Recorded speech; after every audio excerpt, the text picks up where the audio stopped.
सहनौ भुनक्तु सह वीर्यं करवावहै तेजस्विनावधीतमस्तु मा विद्विषावहै। ॐ शान्ति शान्ति शान्तिः। अथ प्रथमोऽध्यायः प्रथमावल्ली। ॐ उषण्णः वै वाजश्रवसः सर्ववेदसंददौ तस्य नचिकेता नाम पुत्र आस। तगुं हकुमारगुं सन्तं दक्षिणासु नीयमानासु श्रद्धा विवेश सोमन्यत पीतोदका जग्धतृणाः दुग्धदोहानिरिन्द्रियाः अनन्दा नाम ते लोकाः तान् स गच्छति तानदत। स होवाच पितरं तत कस्मै मां दास्यसीति। द्वितीयं तृतीयं तगुं होवाच मृत्यवे त्वा ददामीति। बहूनामेमि प्रथमः बहूनामेमि मध्यमः किगुंसिद्यमस्य कर्तव्यं यन्मयाद्य करिष्यति। अनुपश्य यथा पूर्वे प्रतिपश्य तथा परे। सस्यमिव मर्त्यः पच्यते सस्यमिवाजायते पुनः। वैश्वानरः प्रविशति अतिथिर्ब्राह्मणो गृहान् तस्यैतां शान्तिं कुर्वन्ति हरवैवस्वतोदकम्। आशा प्रतीक्षे सङ्गतं सूनृतां च चेष्टापूर्ते पुत्रपशूंश्च सर्वान्। एतद्वृङ्क्ते पुरुषस्याल्पमेधसः यस्यानश्नन् वसति ब्राह्मणो गृहे। तिस्रो रात्रिर्यदवाप्सिर्गृहे मे अनश्नन् ब्रह्मन् अतिथिर्नमस्य। नमस्तेस्तु ब्रह्मन् स्वस्ति मेस्तु तस्मात् प्रतीत्रीन् वरान् वृणीष्व। शान्तसङ्कल्पः सुमना यथा स्यात् वीतमन्युर्गौतमो माभिमृत्यो त्वत्प्रसृष्टं माभिवदेत् प्रतीतः। एतत्त्रयाणां प्रथमं वरं वृणे यथा पुरस्ताद् भविता प्रतीतः। औदालकिरारुणिर्मत्प्रसृष्टः सुखं रात्रिश्चैता वीतमन्युः। त्वां ददृशिवान् नृत्यमुखात् प्रमुक्तं स्वर्गे लोके न भयं किञ्चनास्ति। न तत्र त्वं न जरया बिभेति उभे तीर्त्वा अशनाया पिपासे। शोकादिगो मोदते स्वर्गलोके सत्त्वमग्निं स्वर्गमध्येषि मृत्यो। प्रब्रूहि त्वं श्रद्दधानाय मह्यं स्वर्गलोका अमृतत्वं भजन्त।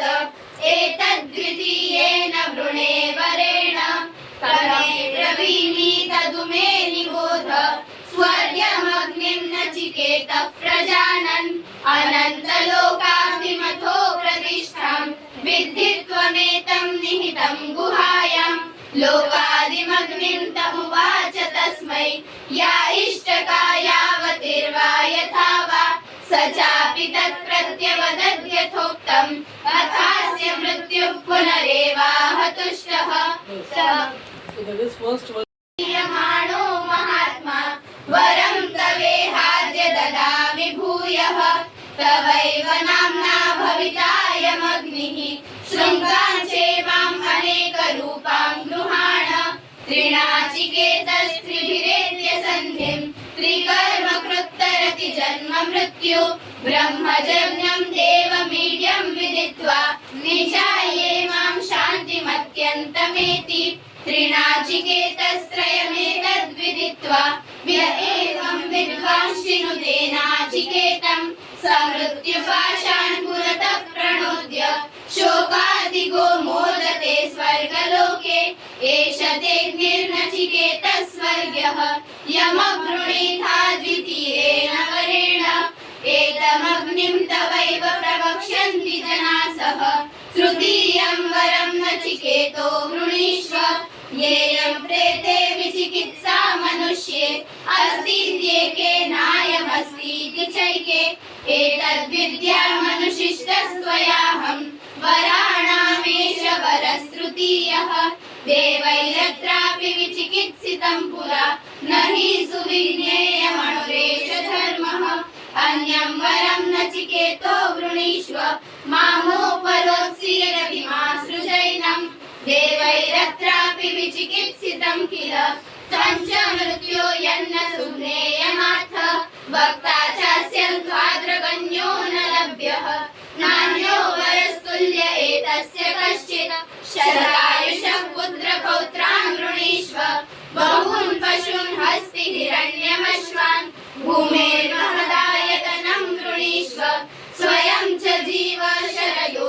यावदिच्छसि एतत्तुल्यं यदि मन्यसे वरं वृणीष्व वित्तं चिरजीविकां च महाभूमौ नचिकेतस्त्वमेधि कामानां त्वां कामभाजं करोमि ये ये कामा दुर्लभा मर्त्यलोके सर्वान् कामाश्चन्दतः प्रार्थयस्व इमा रामा सरथा सतूर्या न हीदृशा लम्भनीया मनुष्यैः आभिर्मत्तत्ताभिः परिचारयस्व नचिकेतो मरणं मानुप्राक्षीः शोभावामर्त्यस्य यदन्तकैतत् सर्वेन्द्रियाणां जरयन्ति तेजः अपि सर्वं जीवितमल्पमेव तवैव वाहास्तव नृत्यगीते न वित्तेन दर्पणीयो मनुष्यो दस्यामहे वित्तमद्राक्ष्मचेत्वा